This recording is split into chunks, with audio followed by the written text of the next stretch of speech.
Henry, Count of Champagne, reports that he was traveling in 1194 through Ismaili territory. Quote, "The chief sent some persons to salute him and beg that on his return he would stop at and partake of the hospitality of the castle. The count accepted the invitation. As he returned, the Dai el-Kibir, our great missionary, advanced to meet him, showed him every mark of honor, and let him view his castle and fortresses. Having passed through several, they came at length to one of the towers, which rose to an exceeding height. On each tower stood 2 sentinels clad in white. 'These,' said the chief, pointing to them, 'obey me far better than the subjects of your Christians obey their lords.'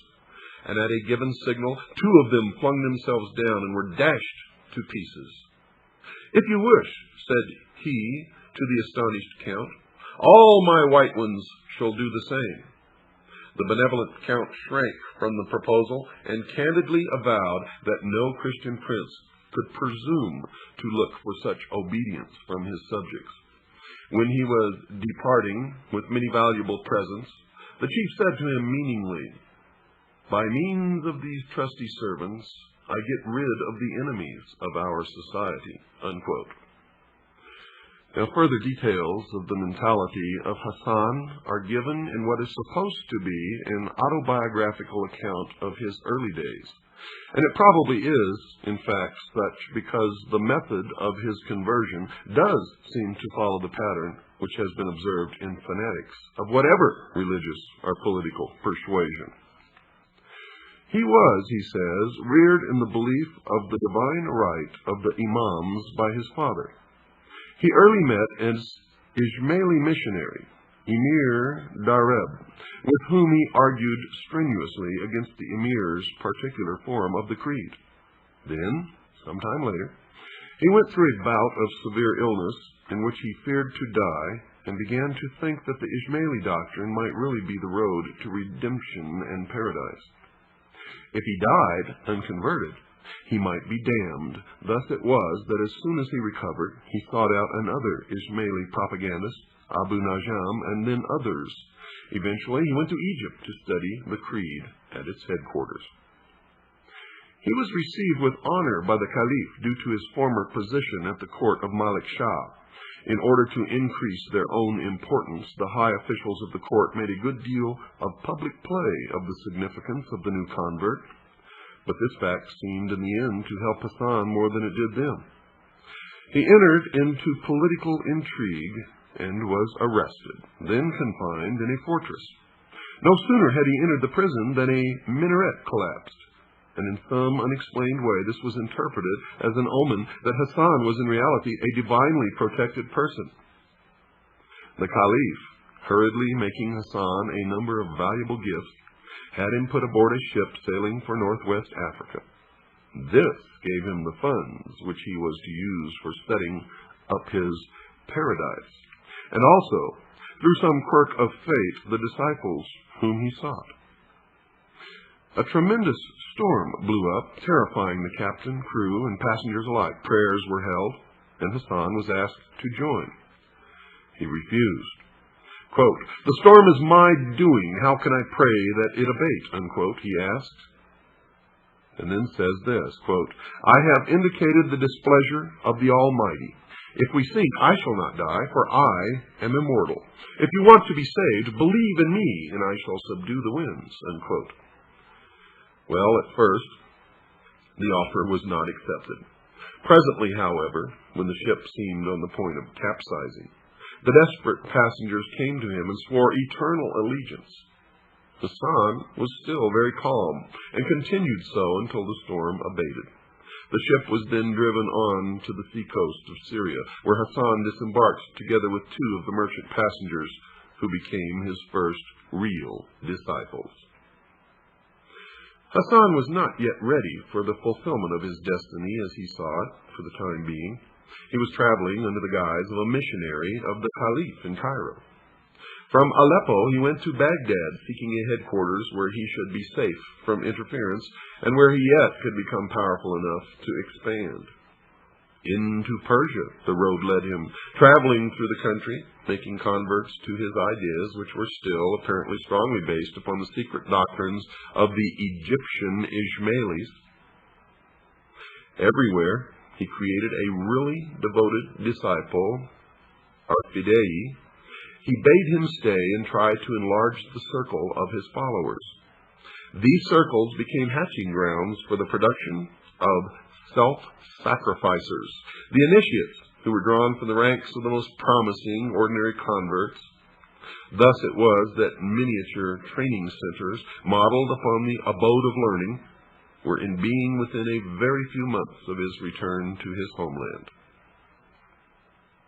During his travels, a trusted lieutenant, one Hussein Kahini, reported that the Iraqi district where the fortress of Al-Umat was situated seemed to be an ideal place for proselytism. Most of the ordinary people of that place, in fact, had been persuaded into the Ismaili way of thinking. The only obstacle was the government. Ali Mahdi, who looked upon the Caliph of Baghdad as his spiritual and temporal lord. The first converts were expelled from the country, but before many months, however, there were so many Ismailis among the populace that the governor was compelled to allow them to return. Hassan, though he would not brook, would not allow him. The prospective owner of Alamut decided to try a trick. He offered the governor 3,000 pieces of gold for the amount of land which could be encompassed by the hide of an ox. When Mahdi agreed to such a sale, Hassan produced a skin, cut it into the thinnest possible thongs, and joined them together to form a string which encompassed the castle of Alamut. Although the governor refused to honor any such bargain, Hassan produced an order from a very highly placed official of the Seljuk rulers, ordering that the fortress be handed over to Hassan for 3,000 gold pieces. Well, it turned out that this official was himself a secret follower of the Sheikh of the Mountain. The year was AD 1090. Hassan was now ready for the next part of his plan. He attacked and routed the troops of the emir who had been placed in the governorship of the province, and wielded the people of the surrounding districts into a firm band of diligent and trustworthy workers and soldiers answerable to him and him alone. Within 2 years, the vizier Nazim al-Mulk had been stabbed to the heart by an assassin sent by Hassan, and the Emperor Malik Shah, who dared to send troops against him, died in grave suspicion of poison. Hassan's revenge upon his class fellow was to make him the very first target of his reign of terror. You see, with the king's death, the whole realm was split up into warring factions. For long, the assassins alone retained their cohesion. In under a decade, they had made themselves masters of all Persian Iraq and of many forts throughout the empire. This they did by forays, direct attack, the poisoned dagger, and in any other manner which seemed expedient. Indeed, the ends always justified the means.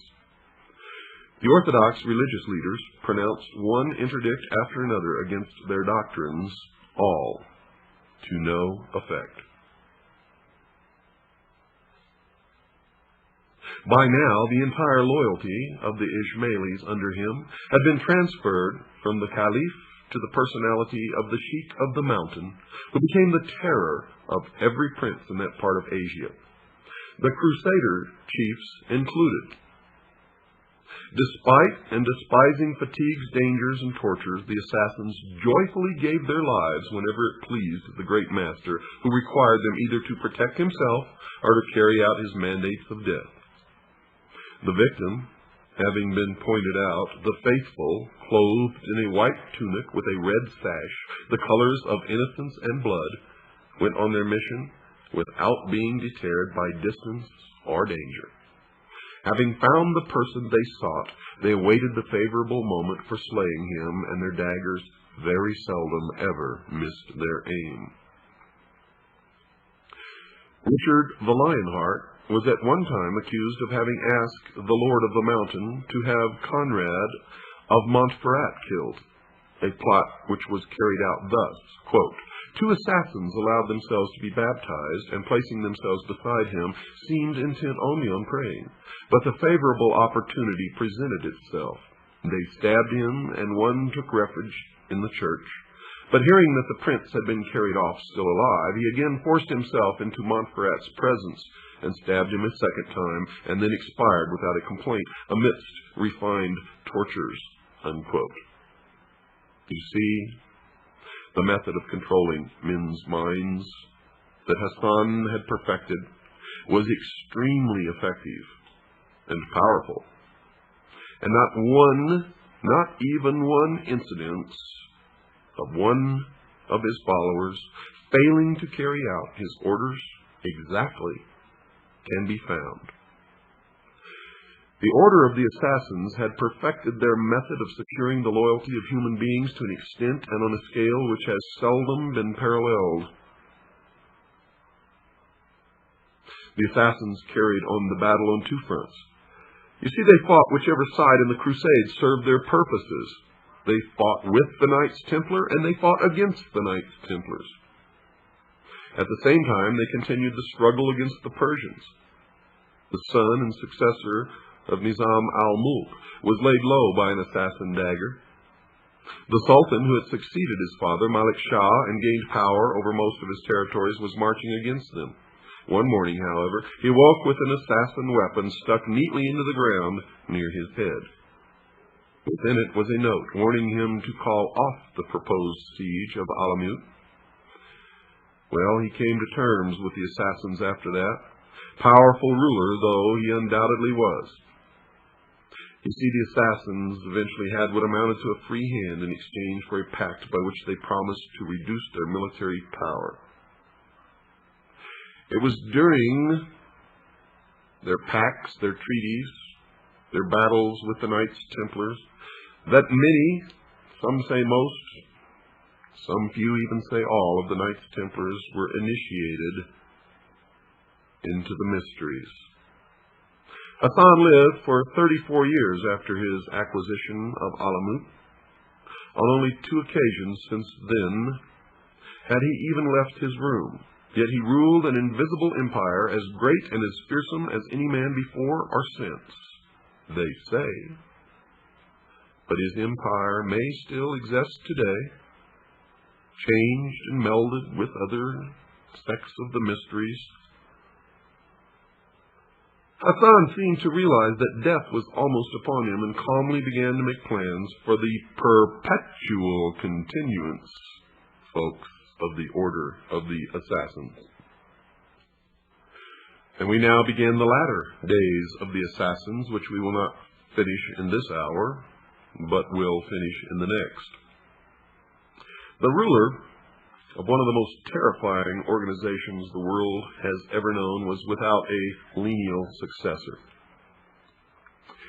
In fact, he had had both of his sons killed, one for carrying out an unauthorized murder, and the other for drinking wine. Certainly a case of do as I say, not as I do.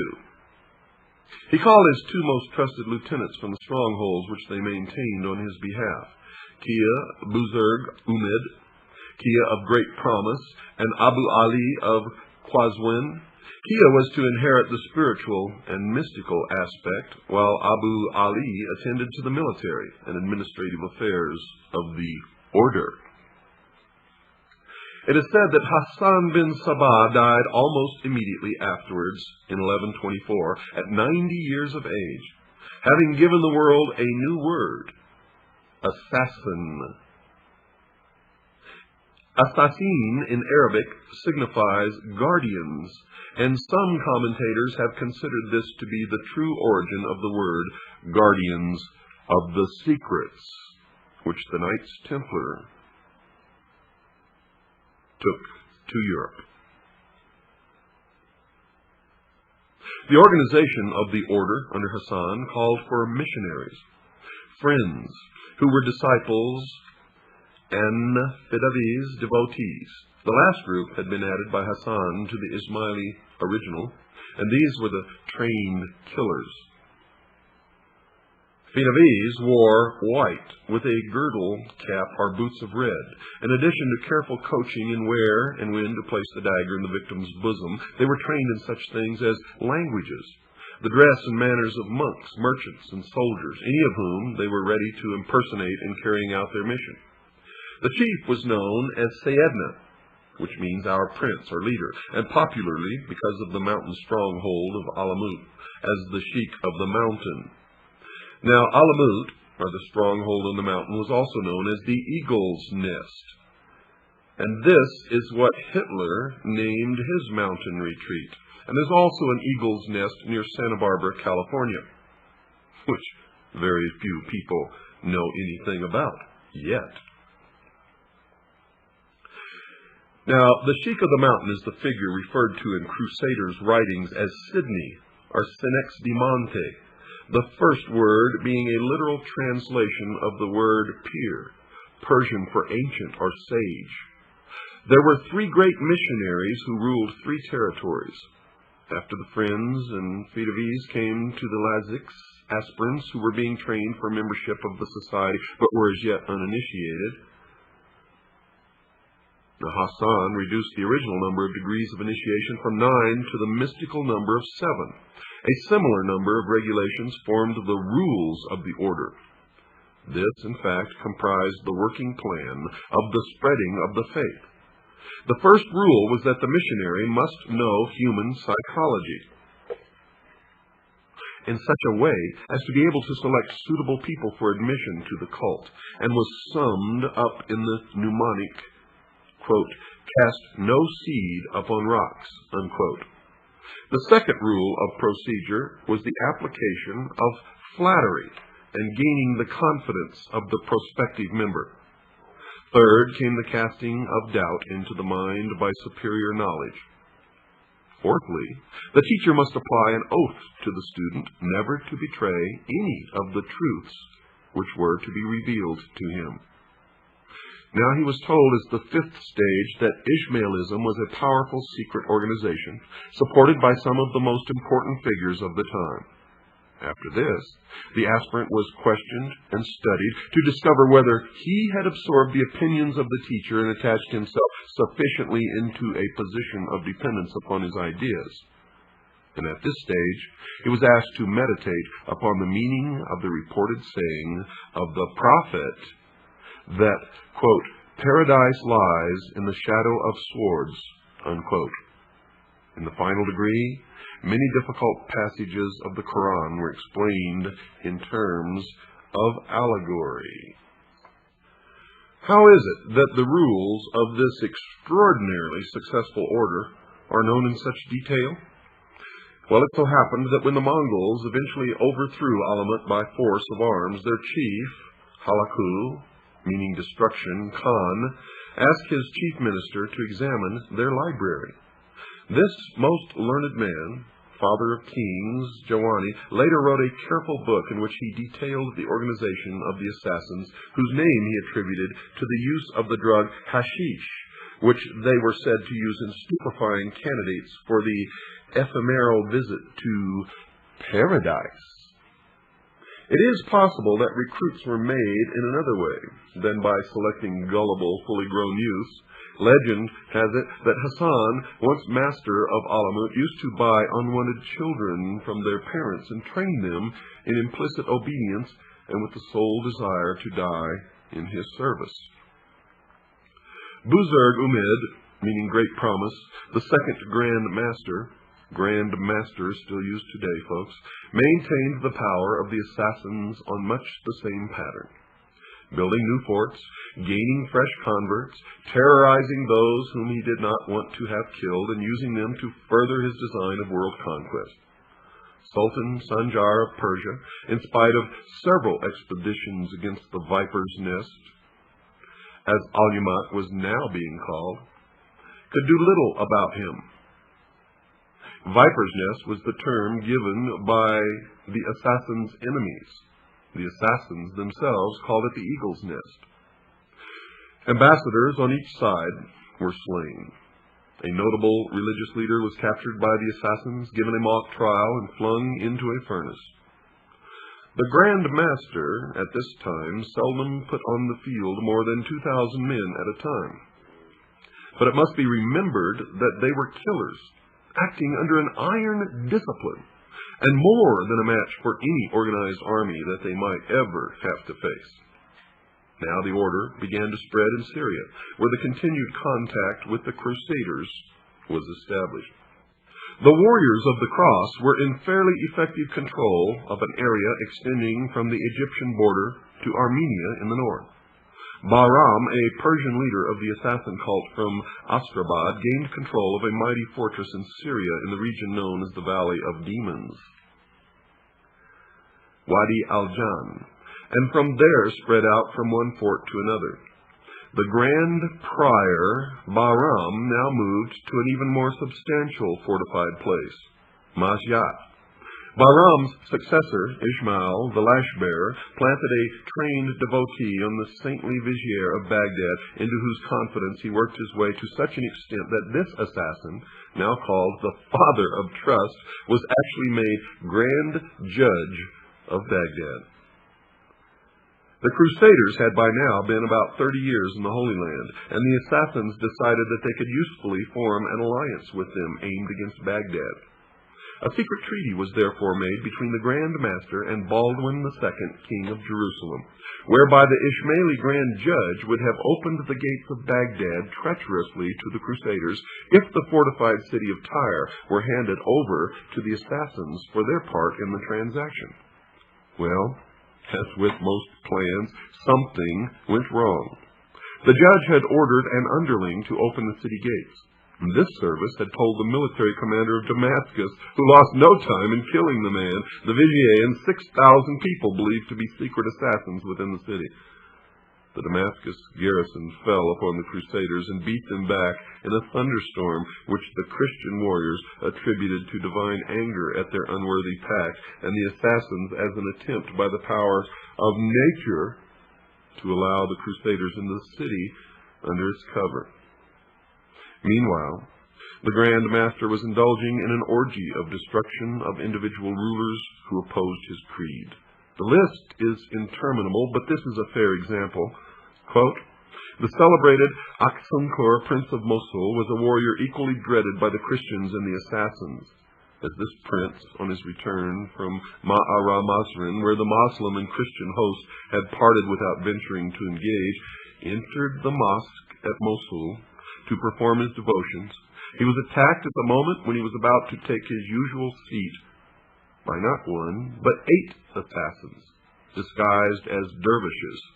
3 of them fell below the blows of the valiant emir, but ere his people could come to his aid, he had received his death wound and expired. Unquote. The fanaticism which inspired the killers was shared, it seemed, by other members of their families, who had been thoroughly trained in the bloody creed. For the historian Kamal el-Din relates, on this occasion, when the mother of one of the youths who attempted Aksunkur's life heard that he had been slain, she painted her face and donned the gayest raiment and ornaments, rejoicing that her son had been found worthy to die the glorious death of a martyr in the cause of the Imam. But when she saw him return alive and unscathed, she cut off her hair and blackened her countenance, and would not be comforted. Things thus continued for the 14 years and a quarter of the second Grand Master's rule, when he died to nominate his son, Kia Muhammad, as his successor. Under Muhammad, the killings continued. A part of the seacoast of Palestine came into assassin hands, and the cult leaders reaffirmed their overly belief in Orthodox Islam.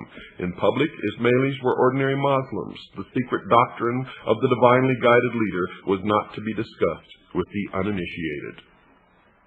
Don't miss tomorrow night's show. Good night, and God bless each and every one of you.